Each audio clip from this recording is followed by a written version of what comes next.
Okay, good morning guys. At ako na yung aking restro ng motor. Eto. Okay na. Dito ko ito kinuha sa may Barangay Dita. May malapit sa Robes. Siyempre, kailangan tayo laging kumpleto yung papel natin sa motor pag tayo nabiyahe. Ayan, dito yan. Ayan, ito yung Robes. Ito yung Barangay Dita.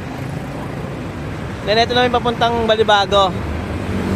At dinaanan ko nga itong aking rehistro ng motor. Siyempre nakakapangamba din pag tayo nabiyahe ng malayo o malapit. Kailangan kumpleto yung papel natin para wala tayong alilangan. Dito ako lagi nakuha taon-taon. Kaso nga lang na-expire yung rehistro ko ng 1 month. Kaya siyempre may penalty yon. Kaya kailangan talaga titingnan mo yung lagi yung plaka ng motor kung anong buwan para hindi tayo magka-penalty. Tapos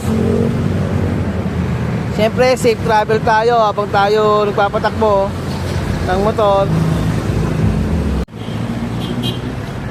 Okay, at ako'y papasok na para kahit na paano kumita naman tayo ng pera. At dinaanan ko nga lang to kasi kahapon dapat nakuha ko na busy. Kaya ngayon ko lang kinuha siya. Kaya kailangan lagi tayo nagpaparisto tonton. Kaso siyempre paglalalan din natin ng pera o kaya mag-ipon tayo kaya sa sahod. Kailangan talaga para always safe tayo. Hindi tayo mag-aalilangan pag nabiyahe tayo ng motor o kaya any vehicle na nirehistro, di ba? Kailangan always naka-rehistro. Then siyempre kailangan talaga may lisensya tayo para safe.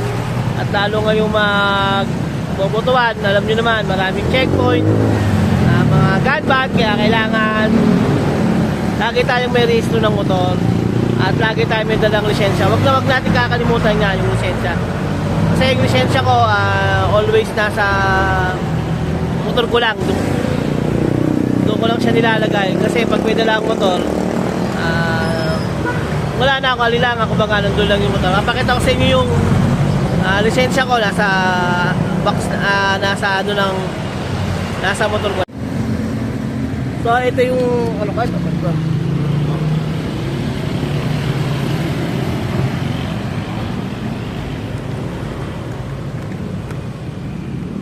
ito yung aking lisensya, nasa wallet lang talaga. Lagi kong dinadala yan pag ako nabiyahe. Ito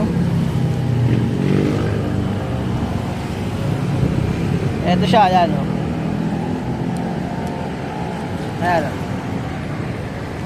Lagi kong dala yan pag ako nabiyahe ng motor. Thank you, maraming salamat. Baka malit na tayo. Thank you, and then happy ano ba ngayon? Tuesday. And ingat sa biyahe po. Bye bye.